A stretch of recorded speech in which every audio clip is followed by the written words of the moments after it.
pagpapala ng Diyos ay araw-araw na ipaparanas niya sa ating buhay.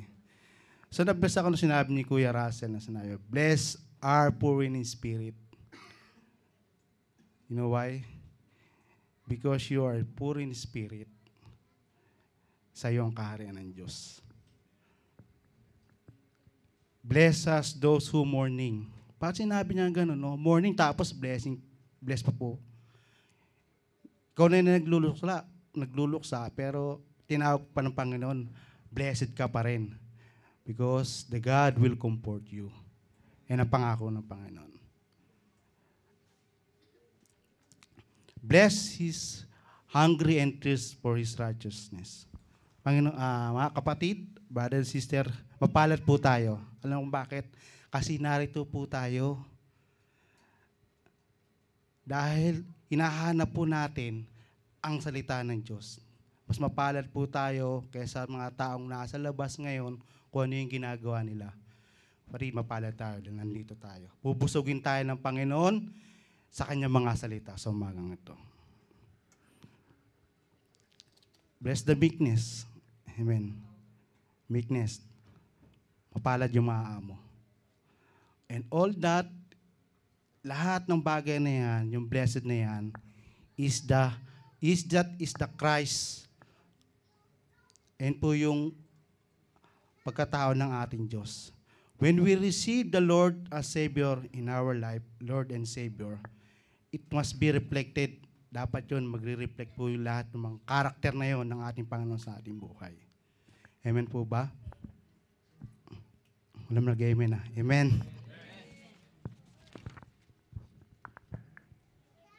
Ngayon pong umagang to, yan na pala.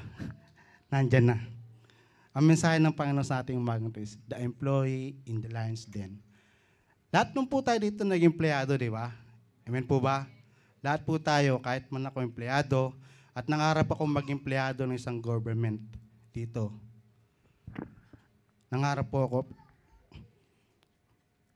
Kasi, sa tingin ko kasi, pag nasa government employee ka is, matatag po yung kinalalagyan mo. Magandang kumpanya, malaki. I know the salary also will be okay. Pero po, kahit po nasa malaking kumpanya tayo, matatag ng kumpanya, hindi pa rin po perfect yun. Kasi wala naman talagang perfect. Kahit nasa loob ka na ng kumpanya, minsan nakakaranas ka pa ng hindi mabuti. Minsan, sa kasama mo sa trabaho. Minsan, sa amo mo.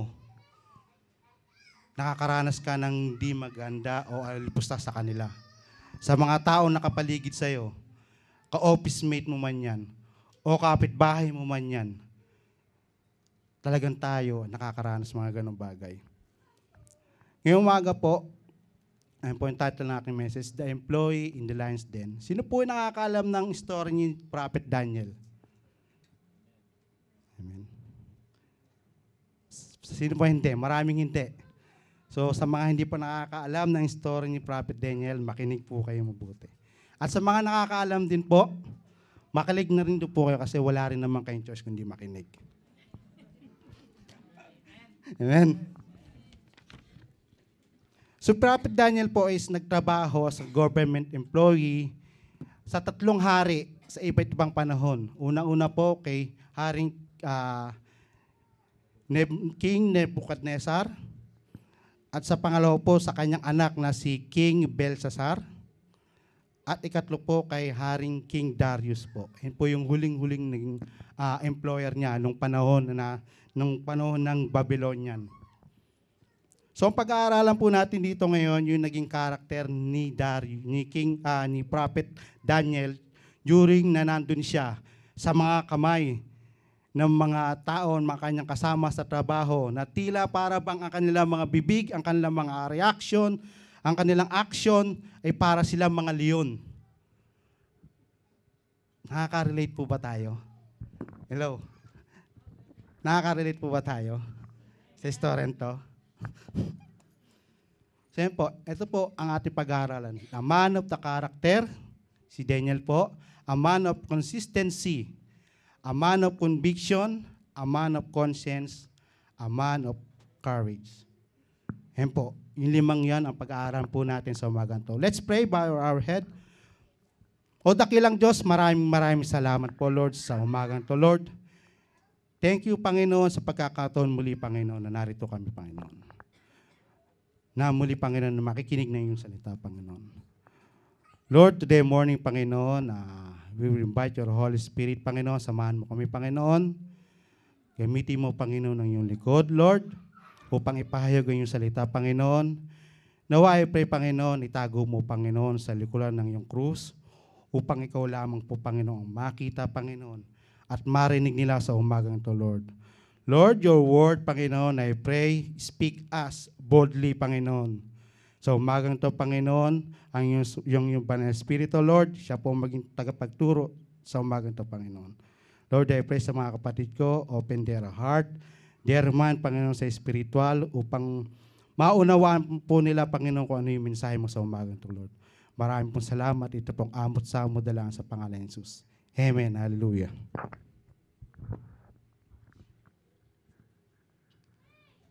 First, a man of character. He had an excellent spirit. Sabi po dito, it displeased Darius to set over the kingdom of 120 princes, which should be over the whole kingdom. And over these three presidents, of whom Daniel was first, that the princes might be give account to them, and the king should have no damage. Then this Daniel was prepared above the president of princes, because an excellent spirit was in him. And the king thought to set him over the whole realm. Sabi nga ganun, pinili po ni Haring Darius si Prophet Daniel para siya ay mamahala sa lahat ng princess sa kanyang kaharian. Bakit po siya pinili ni Haring Darius? Because he has excellent spirit was in him. Meron po kasi siyang excellent spirit sa kanyang sarili. Siya yung napili ni Haring Darius para ilagay dun sa pwesto na yon upang mamahala sa mga princess. Di ba po ba tayo, di ba? Halimbawa, nag-a-apply po tayo ng trabaho.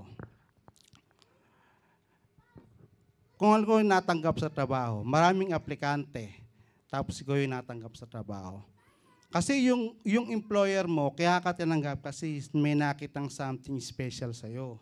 Katulad ni Carol, nag-apply siya ng trabaho, tapos natanggap siya. Sa daming empleyado, pero siya yung napili. Kasi may nakita sa kanya yung employer na wala sa iba. Katulad din po ni Daniel. May nakita yung hari sa kanya na wala sa iba. So when we going to previous chapter, sa chapter 5, ito po kasi, kasi may pagsubok. Bago siya mailagay doon sa pwesto na yon, may pagsubok sa kanya. Kahit tayo, di ba, nag-a-apply ng trabaho, dadaan ka muna sa mga test, sa interview. So ganun po nangyari kay Prophet Daniel. At ang trabahong inaano sa kanya is, alam ba yung trabaho ni Prophet Daniel?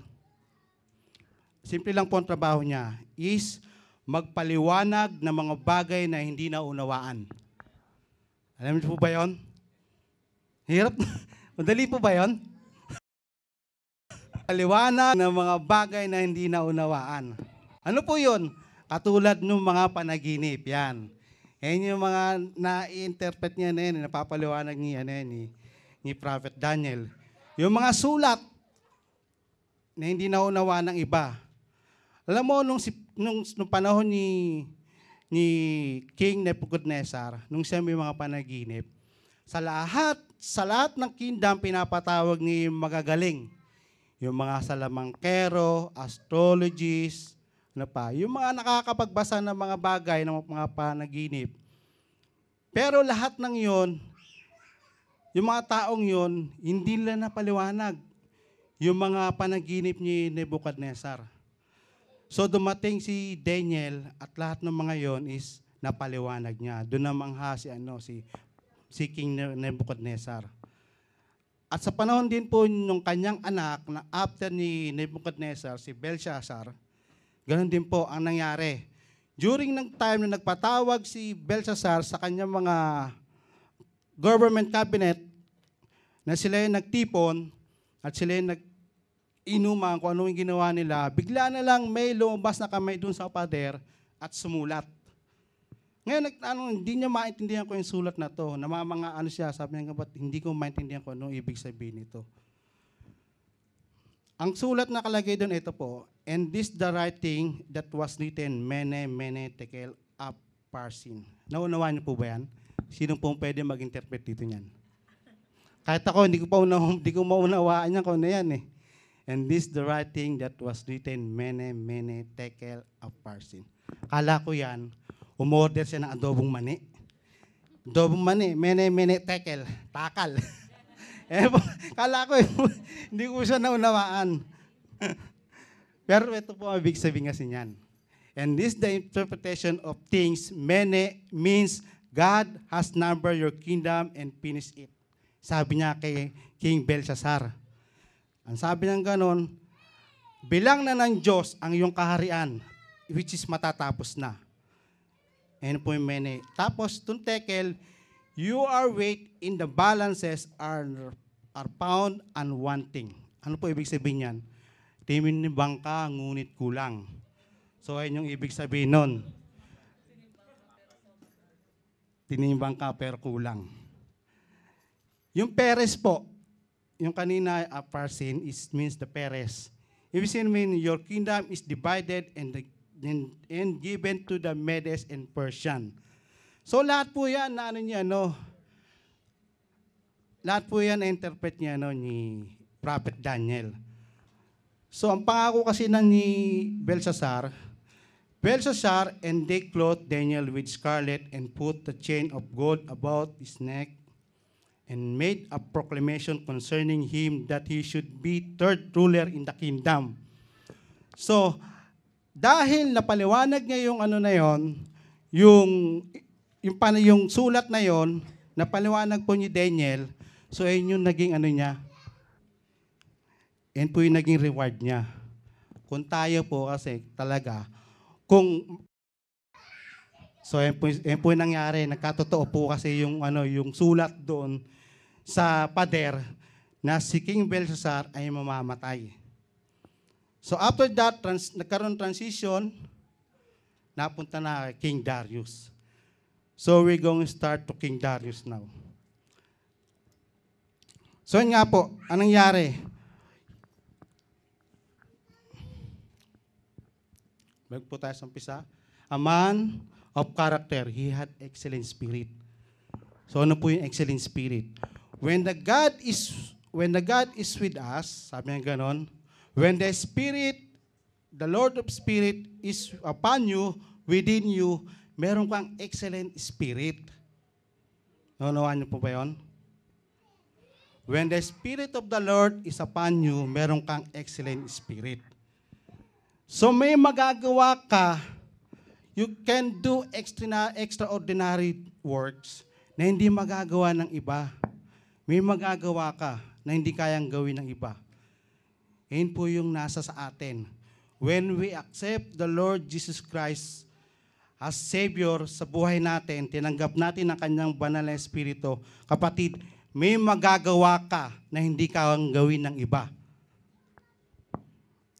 Ayun po yun. He had excellent spirit.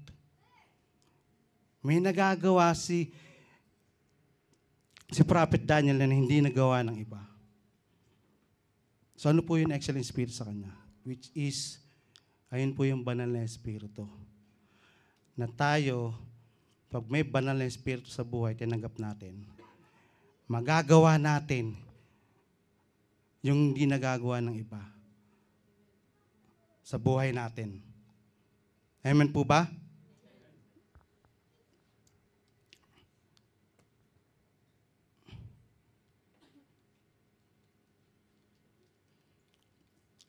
Sunod po, a man of consistency. Ano po yung consistency?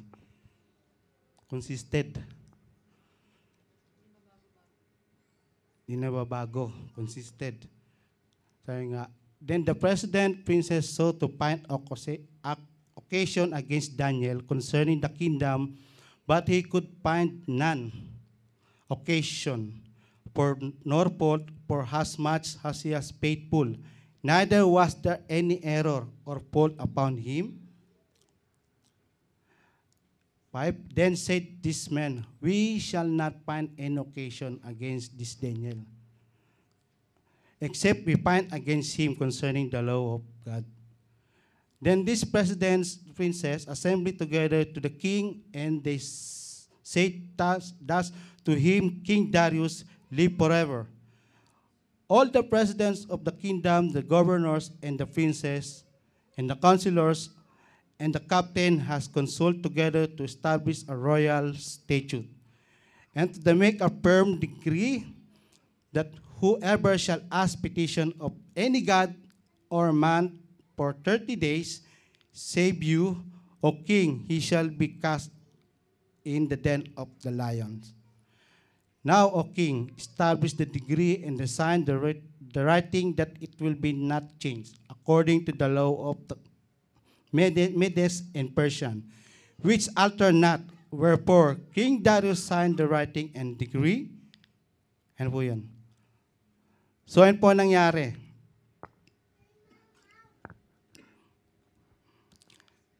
Yung mga princess po, hinahanapan ng butas o ng gawang mali si Prophet Daniel. Pero wala sila nakita. No, wala sila nakita kasi nga si Daniel faithful sa trabaho niya. Wala sila nakita except doon sa bagay ng kanyang Diyos na sinasamba. Doon sila nag-concentrate. Doon nila hinahanapan ng mali si Prophet Daniel. Kapatid, ang kaaway, aatake po sa atin yan, hindi po sa mga ginagawa natin mabuting bagay. Aatake po yan sa pananampalataya natin. Alam niyo po kung bakit? Kung ang diablo na-distract po yung ating pananampalataya sa Diyos, it means na wala po yung faith natin, hindi na po nag-inline dun sa kalooban ng Diyos. Kapatid, lahat po ng ginagawa natin is mawawala na sa paningin ng Diyos. Kaya dyan po tayo kukunin at atakihin ng diablo sa ating pananampalataya sa Diyos.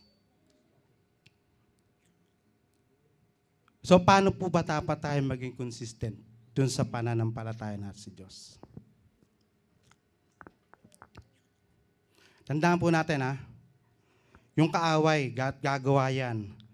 Kahit na ikaw ay nasa mabuting kalagayan, yung ginagawa mo ayon sa Diyos, tama sa paningin ng tao.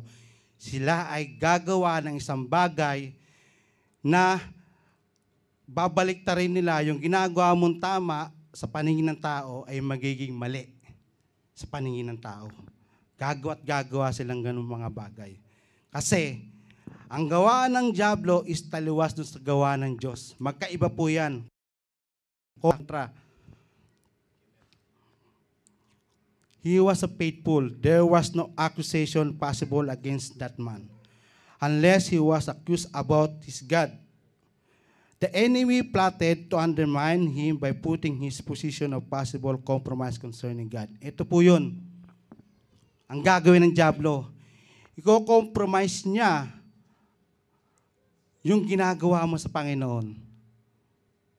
Yung atake, mako-compromise tayo. Kung halimbawa, araw ng pagsamba mo, tapos, eto nangyari, araw ng pagsamba mo, tapos hindi ka binigyan ng day off. Sa inyon, sample, na mako-compromise yung pagsamba mo sa Diyos. Wala kang day off. Hindi ka makapagsamba. Ang gagawin man, hindi ka magsasamba, may day off ka naman Kung halimbawa wala kang day off, nagtatrabaho ka bang 24/7 a day? Wala ka bang panahon sa Panginoon? Wala kang day off. In the whole month, wala kang day off. Siguro naman, hindi ka naman nagtatrabaho ng 24 hours a day. 24 hours and 7 days a week. may time ka pa rin, kapatid. May time ka pa rin magsimba. May time ka pa rin mag-worship sa Lord kahit hindi araw ng Friday.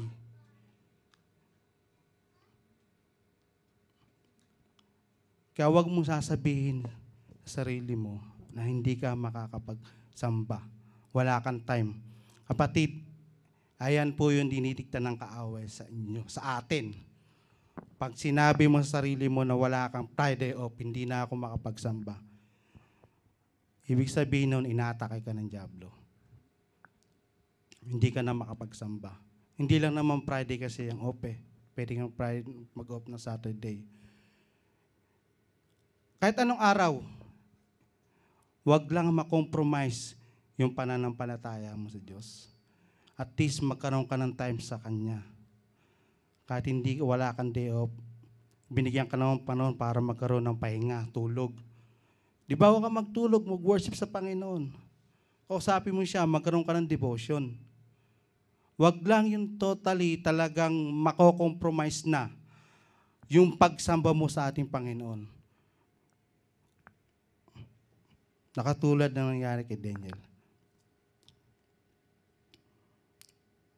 Ano, when we are desire to lead godly in Christ Jesus, will be suffer persecution. Talaga po talaga, magkakaroon tayo talaga ng mga ganyan. Magkakaroon tayo ng suffer. Kung tayo naglilingkod sa Panginoon. Pero sabi nga kanina, blessed are you when people insult you, persecute you and pursue days, all kind of evil against you. Pero mapalad pa rin tayo na kahit tayo nakakaranas ng mga alipusta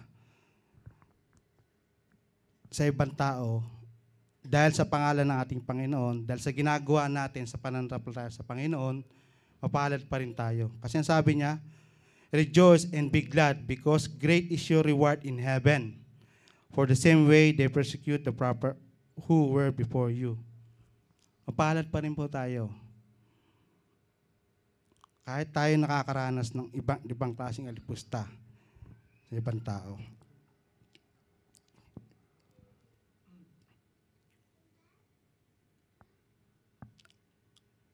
Ang ikatlo po, amano conviction. Ito yung conviction. Ang conviction po yung may matibay na paniniwala, pananampalataya. Now, when Daniel knew that the writing was signed, that he went to his house, and which windows being open in his chamber toward to Jerusalem, he kneel upon his knee 3 times a day. So, yun po yung ginawa ni Daniel. Ginagawa niya pa kasi yung tama eh. Mali ba ang magdasal ng 3 beses ang araw? Kayo po ang tatanungin ko, mali po ba yan? Di ba hindi? Pero pag ang diablo, tanungin mo, mali yan. Pero pag tayo mga lingkod ng Diyos, pag tinanong mo, mali ba yung magsamba tayo o mag-pray tayo ng 3 beses ang araw? Tama po yun. Pero sa kanila, mali po yung ginagawang yun.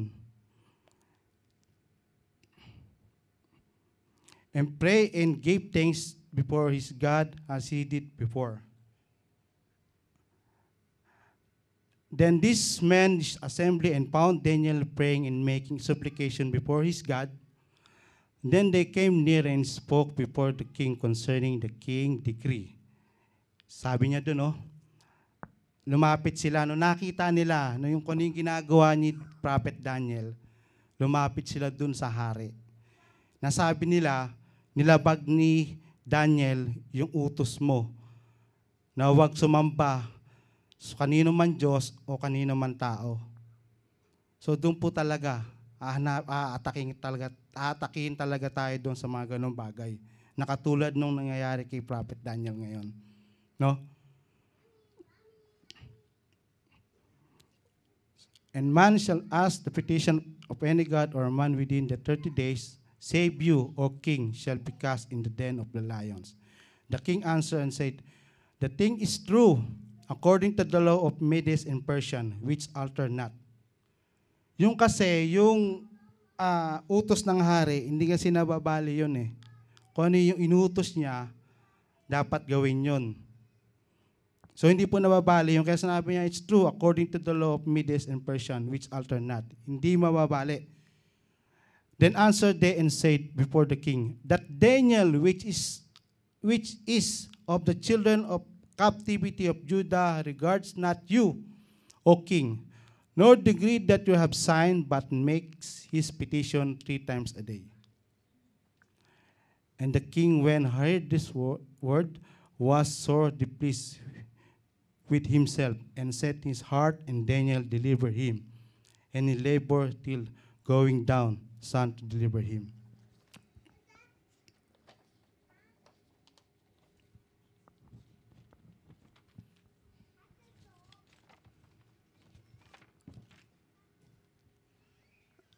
Then this man assembled to the king, and said to Know, O king, that the law of the Medes and Persian is that no decree nor statute which the king established may be changed.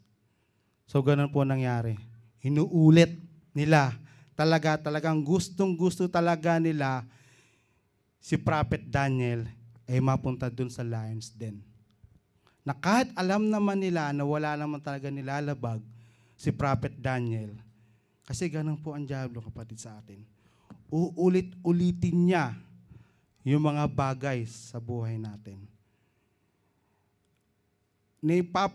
Ano sa atin na mali yung ginagawa natin.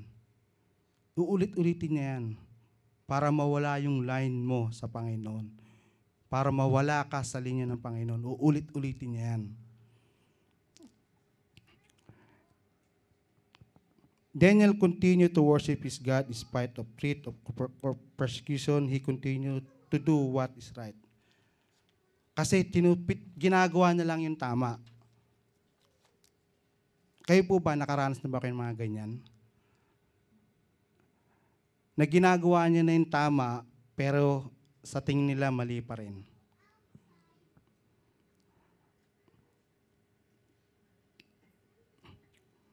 When you're convicted by the Holy Spirit, magagawa mo yung tama. Gagawin mo yung tama sa harapan ng Panginoon.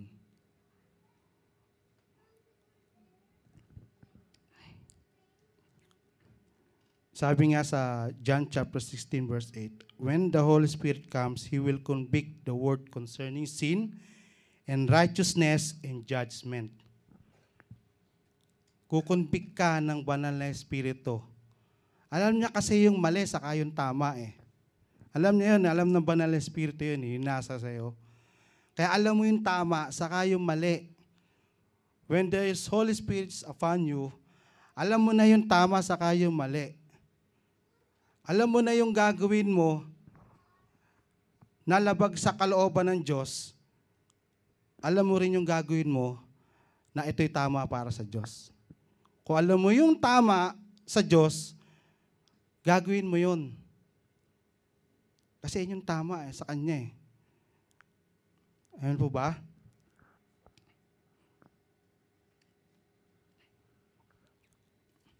Susunod po, a man of God.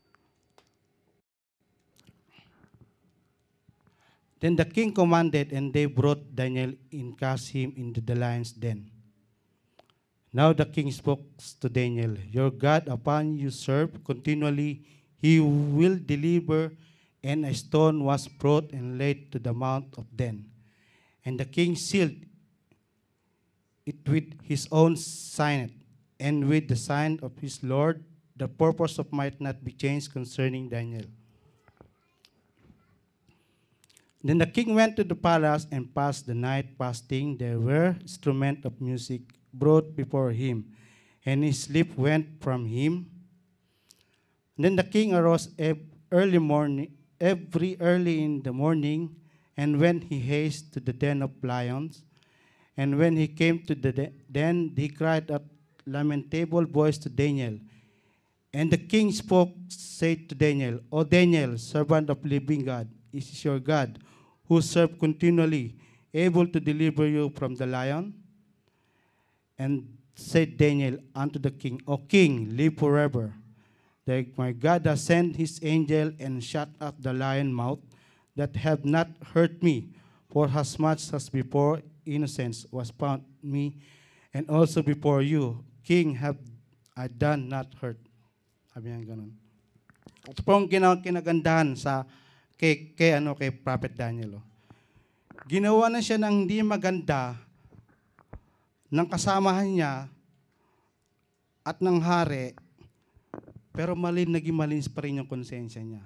Hindi siya nagsalita ng anuman laban sa mga taong umalipusa sa kanya. Kung tayo po ba, pag ginawa ka ng ganyan, tingin ko, dadaling ka sa lion's den, yung sa yungib ng mga leon. Baka kung ano na masabi mo sa taong nagdala sa'yo. Ito po maganda ginawa ni, sa karakter ni Prophet Daniel. Hindi siya nagsalita ng anumang laban sa mga taong umalipusta sa kanya. Naging malinis ang kanyang konsensya.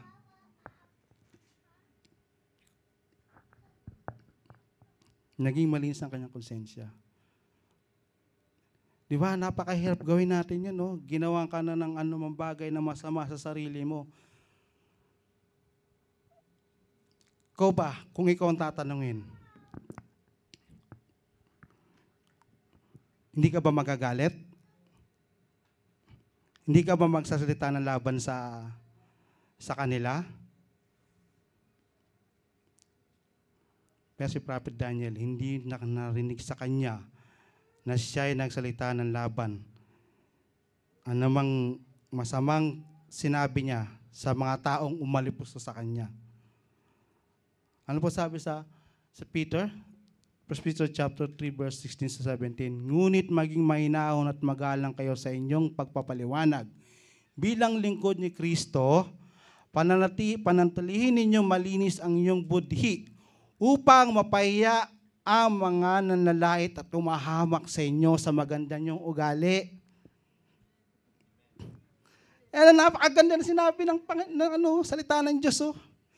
Bilang ang lingkod ni Kristo, panatilihin ninyong malinis ang inyong budhi upang mapahiya ang mga nanlalait at tumahamak sa inyong magandang pag-uugali.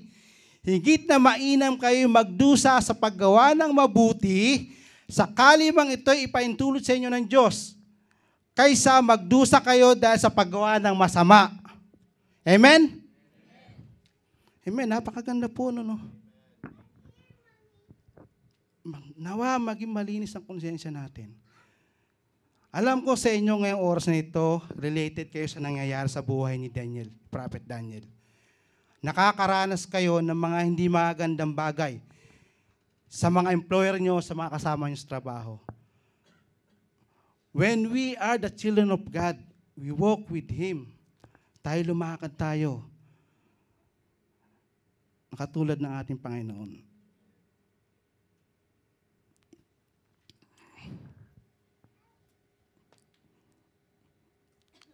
Lastly po, a man of courage. Verse 23. Then was the king exceedingly glad for him, and commanded that they should take Daniel out of the den. So Daniel was taken up out of the den, and no matter hurt was found in him, because delivered in his God. Katulad ng sinabi ko kanina, kapatid, manatili po tayo. Huwag po tayong ipakita kung ano man yung mga kagaya na pinapakita ng ibang tao laban sa inyo.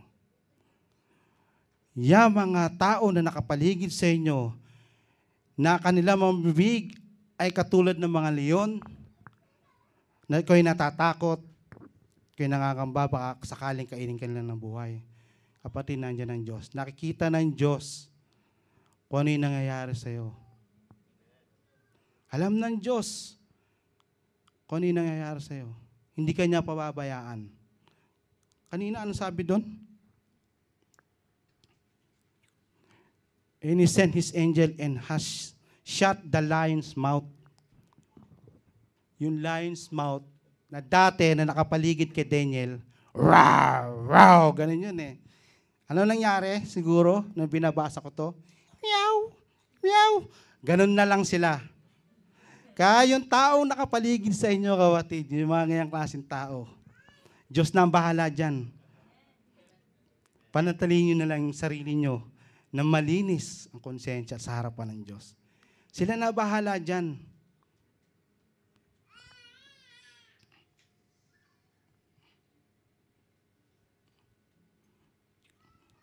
So yun po, a man of courage. Sabi nga ganun, there was a king sitting glad for him and commanded that they should take Daniel up out of the den. So Daniel was taken out of the den, and no more matter hurt found on him because he believed in his God. Kasi, alam niyo po, malaking bagay po sa buhay natin kung tayo naniniwala sa Panginoon Diyos. Kung tayo nagtitiwala sa Kanya. Alam niyo po bakit? Lahat ng trouble, testing, trial sa buhay niyo, kung kayo'y naniniwala sa Panginoon, kaya niyang alisin sa inyo, kaya niyo ma-overcome yung lahat ng bagay na yan. Magtiwala lang po tayo sa ating Panginoon.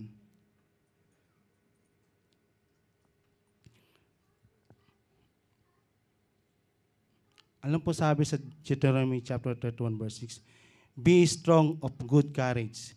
Fear not, nor be afraid of them.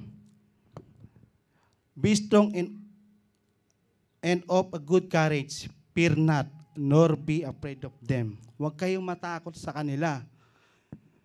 Kung ano may nararanasan nyong pagsubok sa inyong buhay, trial, testing, yung mga taong ganyan nakapaligid sa inyo, maging wala kayong trabaho, kapatid, huwag kang matakot. Wala kang trabaho, mong katakutan yan. Hindi kinakatakutan yung mawalan trabaho. Maraming trabaho, maghahanap ka lang. Meron pong trabaho. Lumabas ka, baka sakali makasulubong mo yung trabaho. Huwag kang manatili sa nakaupo ka lang. Huwag kang matakot sa kanila. For the Lord thy God, He is that go with thee. He will not fail thee, forsake thee. Hindi ka naman iiwan talaga ng Diyos eh.